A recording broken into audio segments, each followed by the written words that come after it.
a long time, I was scared to share my true color, to be who I truly was. I was hiding in the story I was reading, fearful of what people would think about me. But this ends now. I have stopped running. I decide to accept my diversity. Today, I will share our story of neurodiversity and mental health awareness. Welcome on the ADHD Melly Show.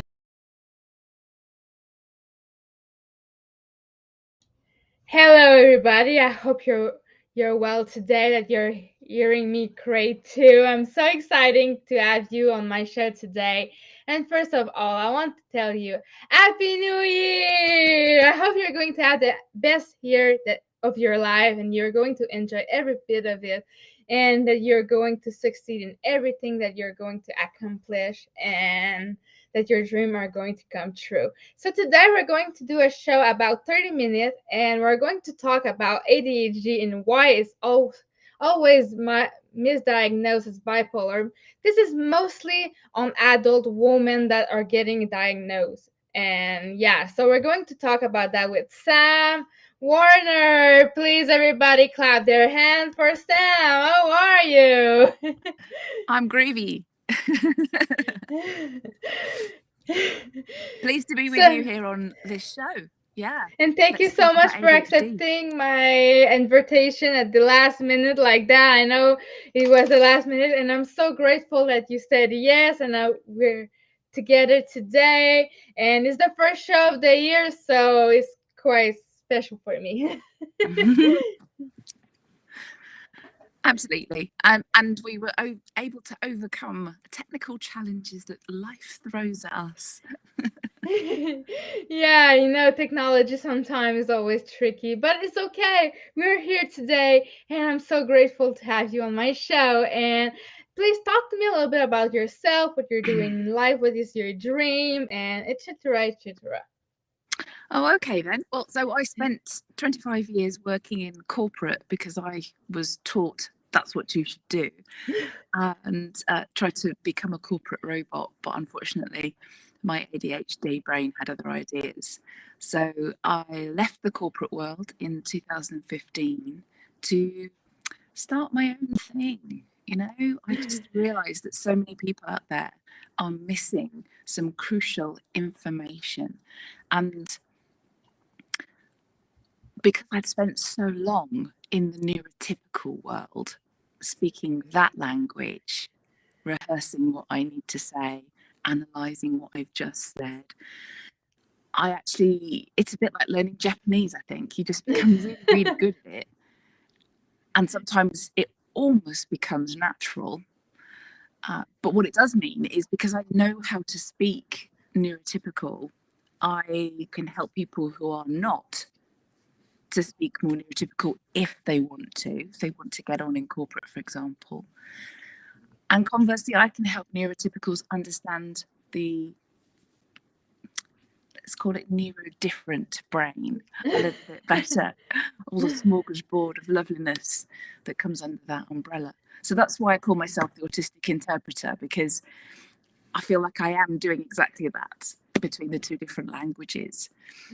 And my dream is that one day we'll just test all primary school children, all of them. So there's no more stigma. There's no one person being singled out and tested for things. Everyone is tested. And then right from an early age, you get the support you need all the way through. That to me just makes sense.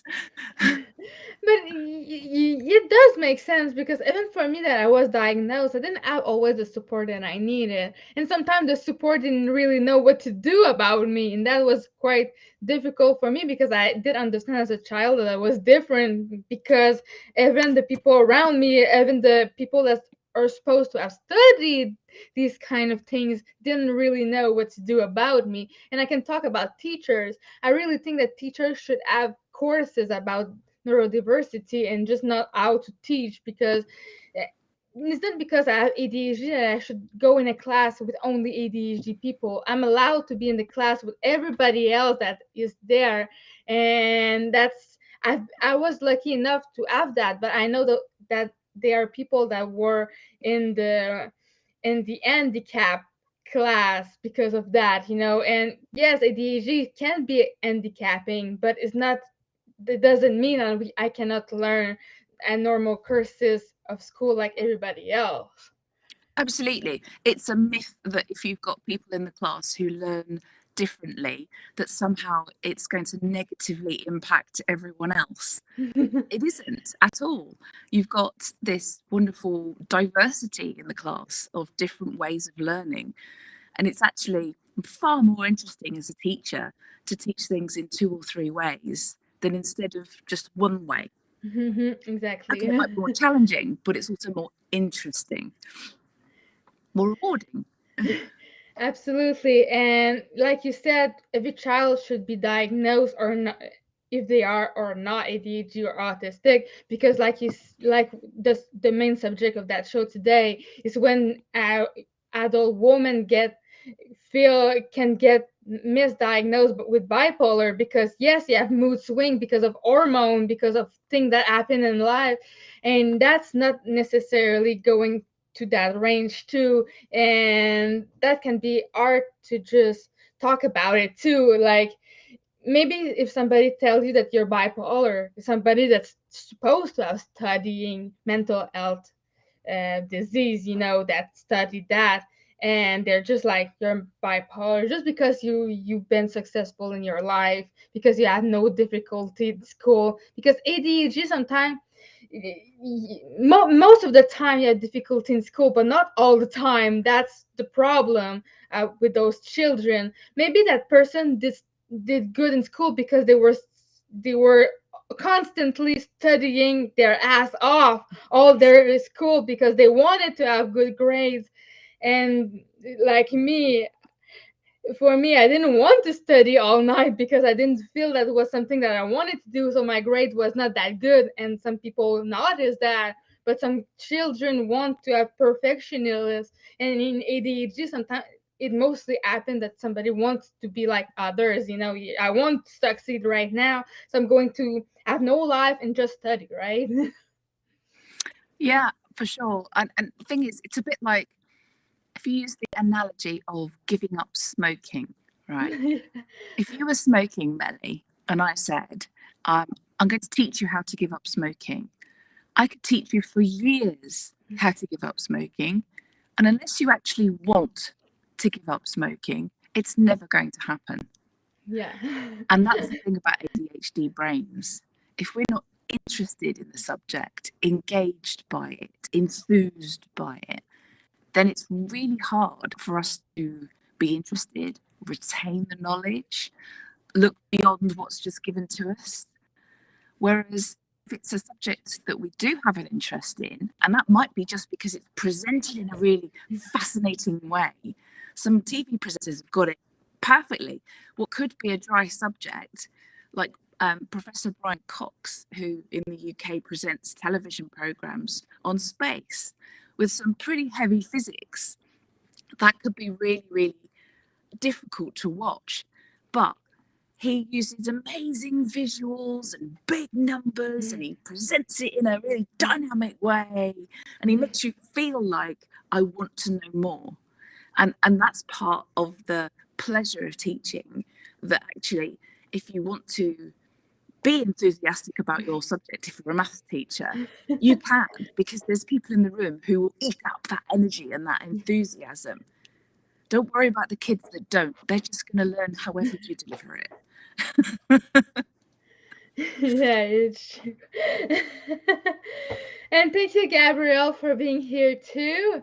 And Juana too. I'm so grateful to see you on my show today. And thank you so much for commenting. I really love to see your engagement on my show. It's not the first time that both of you are here. And thank you so much for supporting my show and for supporting Sam too, that is here today with me. So you do you have some clients of some people that were diagnosed bipolar, but later in life they were just like, so they finally meet somebody, a professional, that say, why are you taking those meds? Those are not for you. You're not bipolar, you know? Or simply that they try the meds because the doctors tell them they will feel better, and they just like, they don't do anything to me. What's the problem with me? They don't work or anything like that. Can you talk to me a little bit more about that? Yeah, that's a very important point to make about medication, actually, that the medication given for bipolar or bipolar mood disorder, BMD as it's also known, is quite different to the medication given to someone for ADD or ADHD. Yeah. So you won't get what you need if you've been diagnosed incorrectly. It can actually make things worse. So it's so Yeah. important to get it right. And especially in older ladies in particular who are diagnosed, if they're diagnosed with bipolar, sometimes it can be confused with ADHD or with menopause, because menopause also has giant mood swings, forgetfulness, difficulty in concentrating. So, you know, as the older women get, the harder it is to accurately diagnose if you're not a specialist professional in the field of neurodiversity, because there's lots of wonderful professionals out there doing a fantastic job as psychologists and psychiatrists, but quite often the standard training that they get in their degree or their masters doesn't include a lot of information about comorbidities, so where you have multiple things going on at the same time. For example, I'm autistic, I have ADHD, I have pathological demand avoidance, I'm dyspraxic and dyslexic. I've got all sorts of lovely things going on, but a lot of those things actually contradict each other. And that's another reason why ADHD sometimes isn't discovered, because if the person is autistic and it has ADHD, often the person who's the professional making the assessment will look at the mood swings and the inattentiveness and the difficulty of memory and things like that, and they'll think it's bipolar with ADHD, with autism. Let's get that right. Bipolar with autism, because so many of the things that you see in someone with ADHD contradict what you see in autism. Like, I'm autistic, so I love a framework, I love routine and structure, I like to know where I am, I've got plans and all that. But my ADHD goes, oh, I hate plans, can't we just wing it? So there's a constant kind of coming up against each other where it doesn't fit. And the fact that I desperately want to be social, I want to be able to walk into a room and just be charming and charismatic and, oh, hello, how are you? But it absolutely fills me with dread because I'm rehearsing everything I'm saying all the time. So there's lots of contradictions going on, and I absolutely understand why it's such a challenge. This is not us bashing professionals for not diagnosing properly at all. It's just us talking about why sometimes that happens, and the problems that can cause, like with the incorrect medication. There are many children who might be diagnosed with bipolar in their teens because ADHD has been missed. Just for clarification, if you have ADHD, it's a brain difference you're born with. You can't learn it, you can't catch it. It It's doesn't just true. pop up when you're 20 and go, hi, I can be ADHD now. You're born with it. It's the way we are wired. Bipolar is a developmental condition.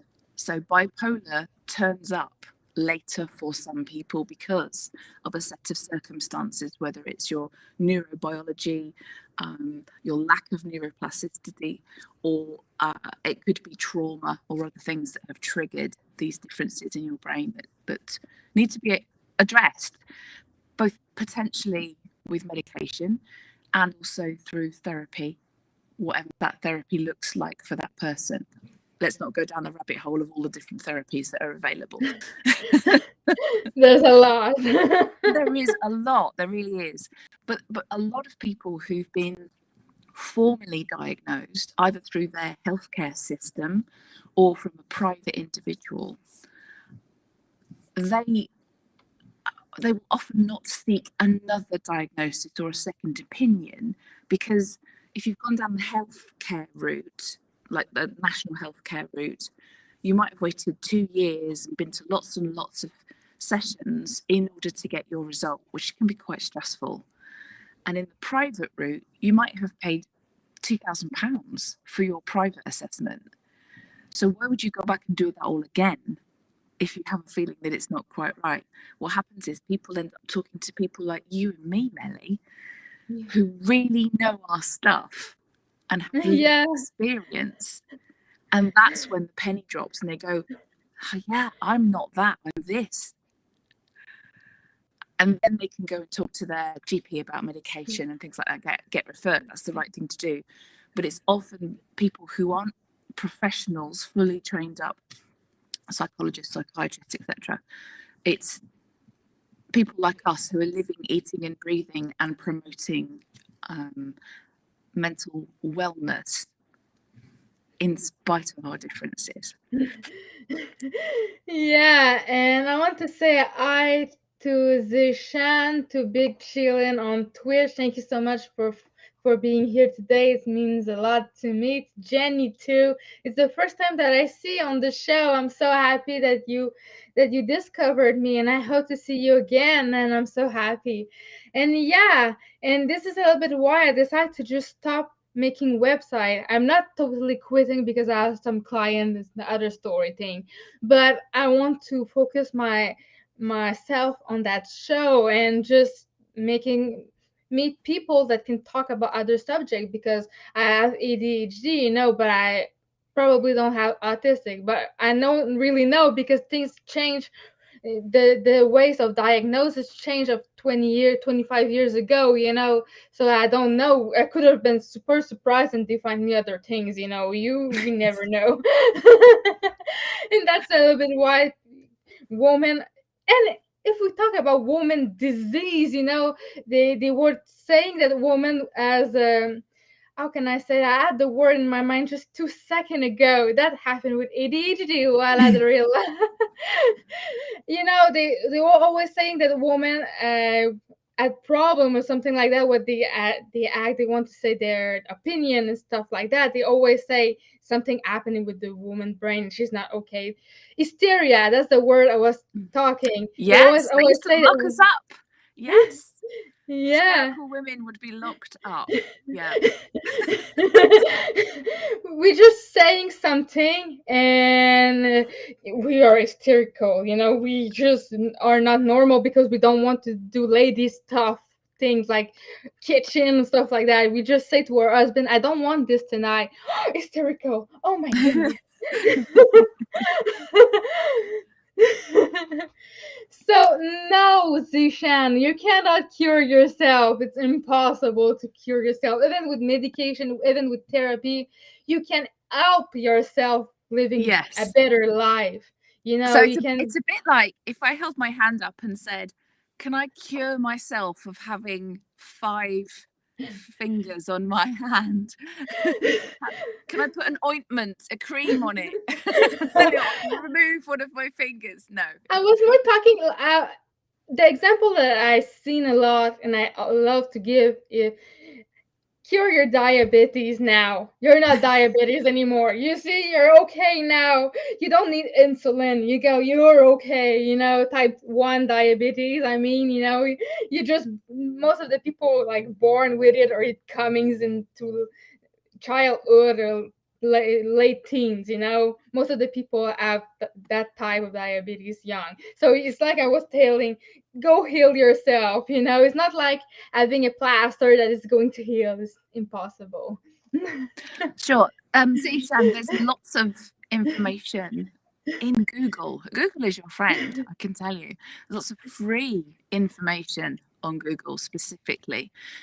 And what it will tell you is you cannot cure ADHD. It's a brain difference. Like I said about my fingers, I can't cure the fact I've got 5 fingers. I could chop them off, I suppose, but it's a bit extreme. I'm not chopping them apart from my brain now. But in terms of how do we know, there are lots of short quizzes and little mini tests that can give you an idea of whether or not you have ADHD. And that might help you by giving you some language that's appropriate to go and chat to your doctor to ask for a referral for a formal diagnosis. And usually, depending on what country you're in, hopefully that diagnosis shouldn't cost you anything if you're going through a main healthcare provider. Obviously, it depends where you live. I'm very lucky in the UK, albeit you have to wait 2 years or so. It's free. But if you don't want to wait, you might have to pay for a private diagnosis, or in some countries, there might be a cost. Yeah, and I'm lucky in Canada that is free too, but I know that people of the US here that unfortunately don't have that chance. But it's maybe an investment that you should get for your own health, to get it diagnosed. And I know that a lot of people wrote me in DM telling me that they think they have the ADHD because I was talking about it in my show and they recognize themselves. This is a red flag, okay, guys? If you recognize yourself in my behavior or other behavior with ADHD, you probably have ADHD and maybe you should seek for help. And you should invest in it if you have to pay. If you go to private doctors because you cannot find a good doctor that is available now. Because in Canada it's free, but you're maybe going to wait a year or two, okay? I'm going to be honest with that. It's free, but for a good reason sometimes, okay? I So, noticed that Jenny said in the chat that she was given an ADHD questionnaire at the same time as she was requesting her autism assessment. And I think that's brilliant because it's not making an assumption about you, it's giving you an opportunity to explore things fully. So I applaud that. That's brilliant. Thank you, Jenny. I have made a non-professional assignment on one of my website. I think it's mellymore.com. You can check that. And I've made a non-professional. I made it myself, okay, with what I read, what I feel, and that can help you a lot to find out if you have ADHD or not. And like I said, I'm not a doctor. It's like something I made myself. But this can help you too to just get a little idea and maybe seek for help, because if you have ADHD and it's untreated or you don't feel good or you cannot work, because I cannot imagine all the time that I imagine in my head that I was doing a task, but in reality I'm not doing it. In my head it's done, but physically in the world it's not done, right? Absolutely. And lots of people have trouble with concentration. Yeah. So they have a lot of trouble holding down a job because they can't do what the boss wants them to do in the way the boss wants them to do it. They can't follow those strict rules. And if they don't really want to do the task, it's even harder. If they think the task is pointless or boring, that's horrible and really difficult to do with ADHD because your brain's screaming, go and look at BBC News, go and play on your game, go and make a cup of tea, go to the loo, talk to somebody, anything but do the task you don't want to do. Yeah. Or learning about something else, like reading a book or something like that instead of working. And I have to Yeah, and I have to admit that working from home is really better because I can take a break when I need to. I don't need to ask a boss if the work is done. If work is done, right? And that's the kind of job I'm searching right now, because I'm searching for a job because now I'm a cashier and I just hate it. I'm going to be very honest, like the worst job I had in my entire life. And when you have ADHD, you have no filter too. This is that's voila. really interesting, Melly, because years ago, long time ago, I'm nearly 50 now, I was a cashier in a petrol station and I actually really enjoyed it. It was the first time, because I have very strict parents, that I was given autonomy over 6 hours of my life. I was in charge of that till. And I was really good with giving people change. I didn't make mistakes, so my cash up at the end was always spot on. I felt good about that. It was a good reward. People would ask me questions about the fuel and their cars. You know, like they'd be like, "I've got a new car. I don't know what fuel to put in it," and I would just know. I've already looked it up. And being able to handle lots of different people one after the other, and being able to change between each client and just adapting instantly to what they need and their question. So actually that suited my brain perfectly. But after doing it for 3 years, I was like, okay, I'm bored now. Yes, it's interesting and I can do it, but I need more stimulation. That was the biggest trouble. For me, it's like almost 5 months, and I need something else. But it's so boring because I'm in a grocery store. Maybe it's worse there than Oh, maybe, I don't know, but that's very repetitive. Yeah. yeah.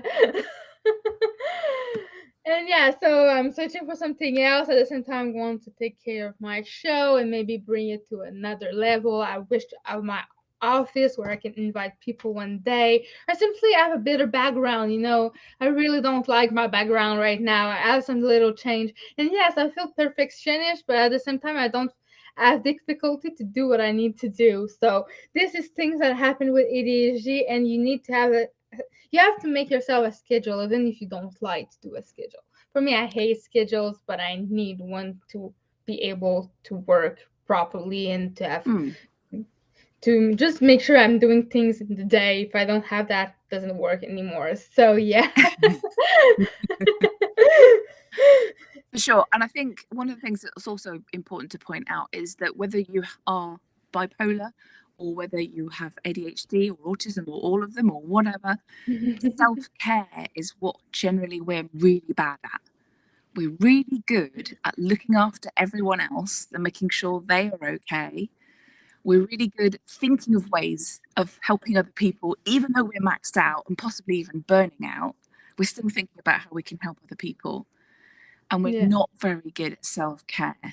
So, if there was one key message to take away, regardless of diagnosis today, is to try and factor in some self care, whether it's marking a day off in your diary, whatever day that will be. Not everybody has a weekend off because they might work, or an evening, even where you say, do you know what? That evening has nothing planned.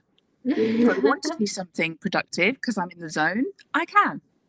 If I want to go and lie in a bath and just top it up with hot water for 3 hours with a good book, I can. If I want to play a video game and just lose the whole evening, I can. And just having that freedom to have no demands and reset and recharge and remember to eat. Because I Yeah, don't know that about can you, be a Melly, but when I problem. get into hyperfocus, I forget to eat, sleep, go to the bathroom, brush my hair. It's like nothing else exists.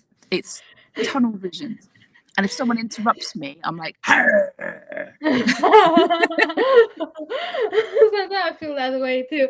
Most of the bathroom, you need to go, and your body tells you need to go in just 1 minute. Okay, I just want to finish.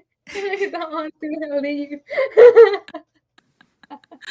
Absolutely. But anyone who has been diagnosed as bipolar, who's perhaps been online and looked at some of the free information out there, perhaps done a few questionnaires and thought, that's more me than what I've been diagnosed. That's when you need to go and have a chat, perhaps with your service provider for health, or talk to someone like you and me who can shed a bit more light on things, because that's what we do. We help people.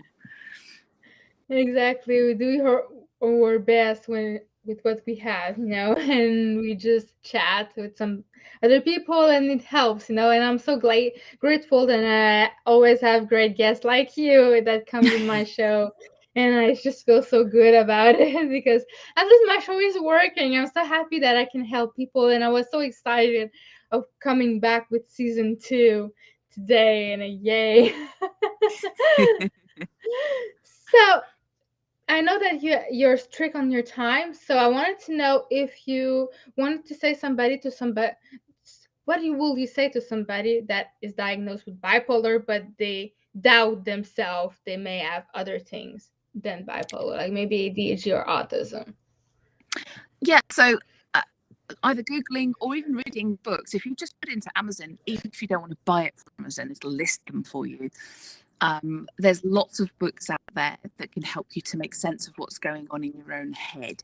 So whether you like to consume it as a book or an audible, everyone's got different preferences. There's things out there you can do to be more sure. For instance, if the medication you're on doesn't seem to be helping, there is a chance that actually the bipolar medication is not right for you because you have ADHD. Yeah. And you But don't say, stop taking it till you talk to the professional. yeah, exactly. That's the most important. Don't stop it. At least you feel the need to do it because you cannot sleep or you feel irritable. Maybe you should stop it, you know? But talk to your doctor first if you can. Absolutely. And I know people who are on ADHD medication who experience some unpleasant side effects. Not bad, just unpleasant, like feeling like they're jittery and they have to fiddle with stuff all the time because they're a little bit hyped up. So instead of taking their pill every day, they take it every other day.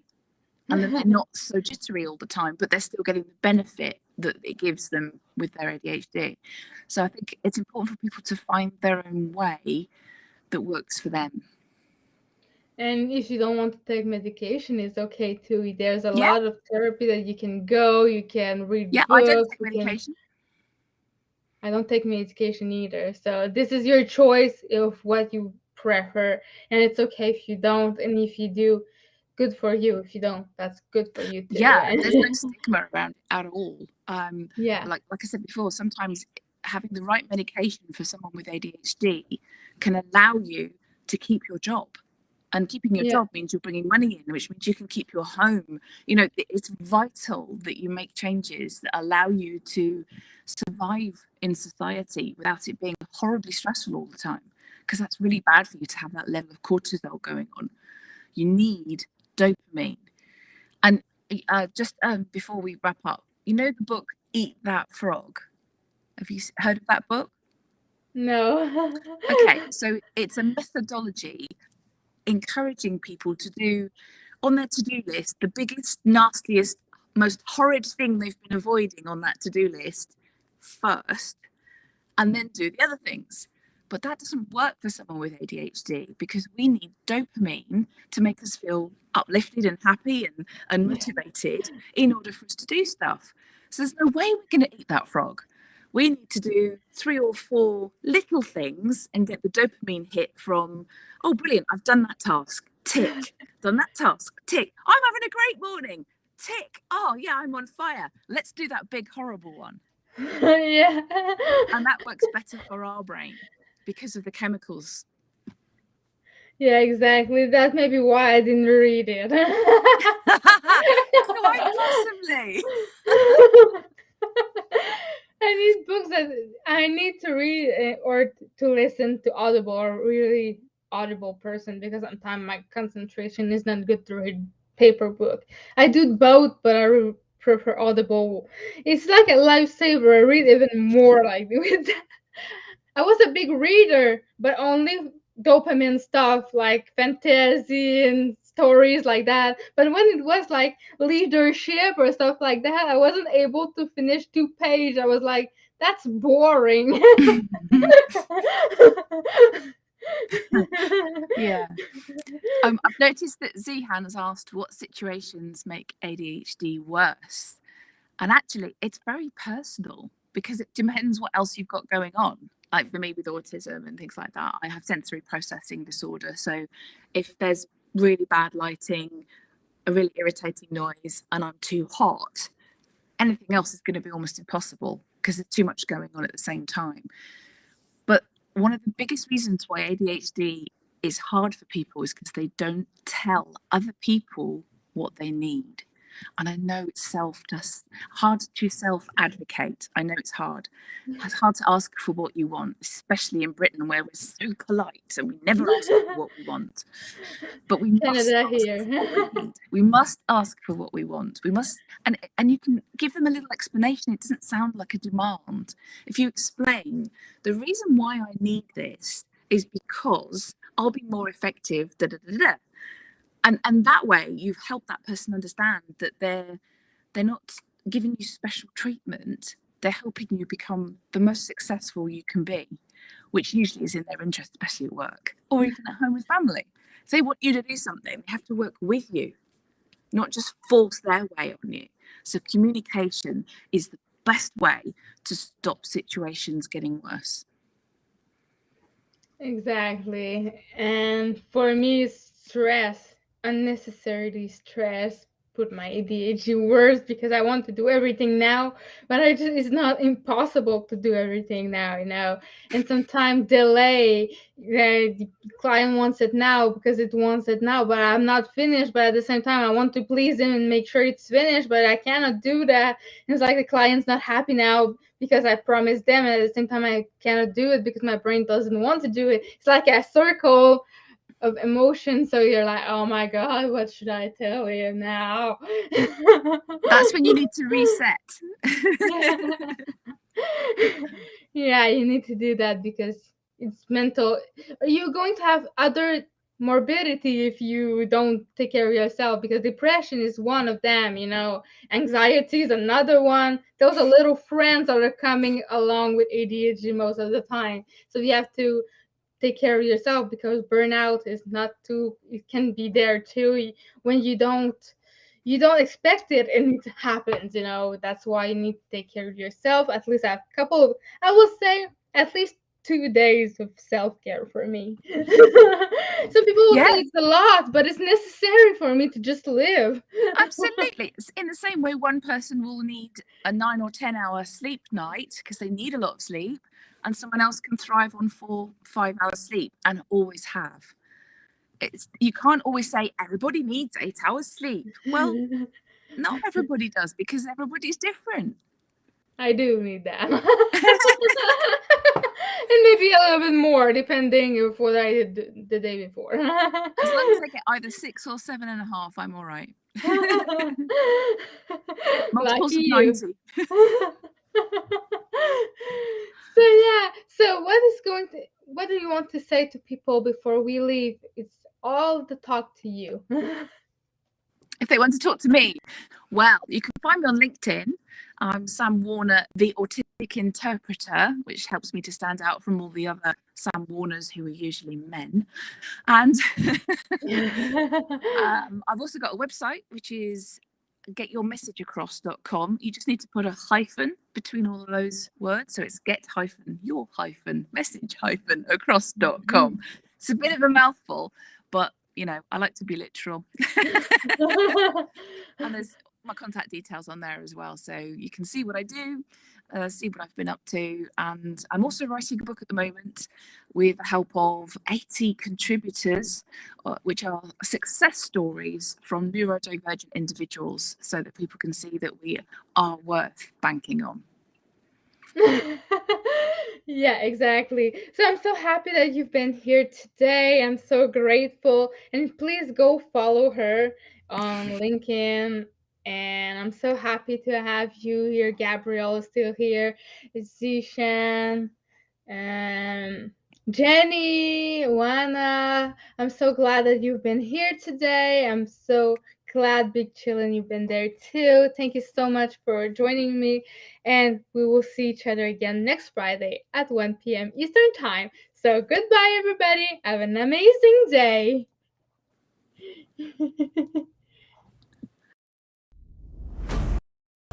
For a long time, I was scared to share my true color, to be who I truly was.